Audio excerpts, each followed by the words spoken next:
క్రీస్తునందు ప్రేమన సహోదరి సహోదరులకు యేసుక్రీస్తు నామములో శుభములు. దేవుని యొక్క మహిమ మీ మీద ప్రకాశించును గాక. ఈరోజు దేవుడు మనకిచ్చిన మాట హెజ్రా గ్రంథము 1వ అధ్యాయం 6వ వచనం. మరియు వారి చుట్టూనున్న వారందరూ స్వేచ్ఛగా అర్పించినవి గాక. వెండి ఉపకరణములను బంగారును పశువులను ప్రశస్తమైన వస్తువులను ఇచ్చి వారికి సహాయము చేసిరి. ఈ మాటలు మనం హెజ్రా గ్రంథంలో చూస్తున్నాము.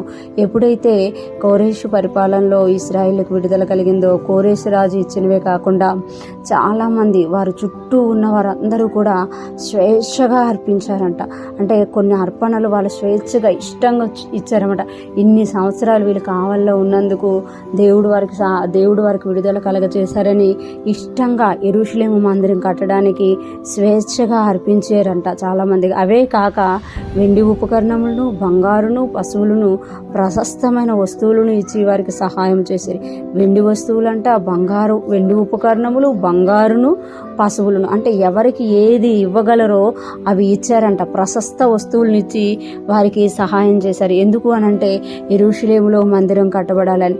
ఇశ్రాయేలు ఎప్పుడైతే 70 సంవత్సరాల తర్వాత బయలు వెళ్ళారో దేవుడు రాజులు హృదయాలు తెరవడమే కాదు, వారి చుట్టూనున్న వారు హృదయాలను తెరిచారట. వారి చుట్టూనున్న వారు హృదయములు మాత్రమే గాక వారితో పాటు ఉన్నవారు కూడా వెండి వస్తువులు బంగారు ఉపకరణాలు ఇంకా స్వేచ్ఛగా ప్రశస్తమైన వస్తువులు ఇచ్చారంట.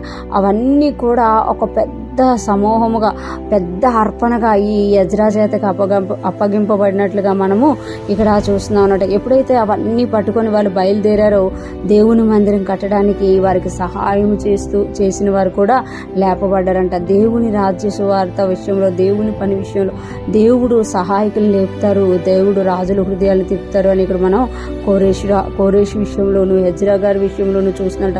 యెరూషలేము మందిరం కట్టబడ్డానికి ఎలాగైతే దేవుడు మనసును తిప్పారో అలాగే మన మందిరములు కట్టబడ్డానికి మనము కట్టబడ్డానికి దేవుడు ఎవరి హృదయాన్ని అయినా తెరుస్తారు అని ఈరోజు దేవుడు మనకి తెలియజేస్తున్నమాట. ఎప్పుడైతే మనము దేవుని వైపే చూస్తామో, దేవుని యొక్క అనుసరణలో ఉంటామో, దేవుడు చెప్పిన మాట ప్రకారం జీవిస్తామో, మనము నిర్మింపబడడానికి అవసరమైన ప్రతిదీ కూడా దేవుడు సహాయం చేస్తారు అని ఇక్కడ మనకి తెలియజేయబడుతుంది. ఈరోజు ఫ్రెష్ మనం ఉంటున్న ప్రతి ఒక్కరూ జ్ఞాపకం చేసుకోవాలి, దేవుడు మనకు అన్ని విషయాల్లో కూడా ఆశీర్వదించే దేవుడుగా ఉన్నారనమాట. ఎప్పుడు మనం దేవుని సన్నిధిలోకి వస్తామో దేవుని మందిరముగా మనం కట్టబడతామో, మనము అలంకరింపబడతాం అన్నమాట.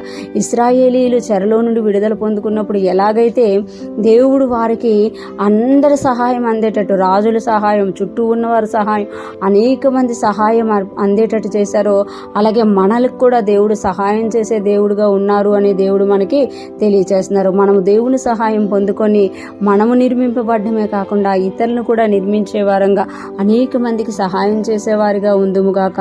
దేవుని కృప మనందరికీ తోడయుండి నడిపించునుగాక. ఆమేన్.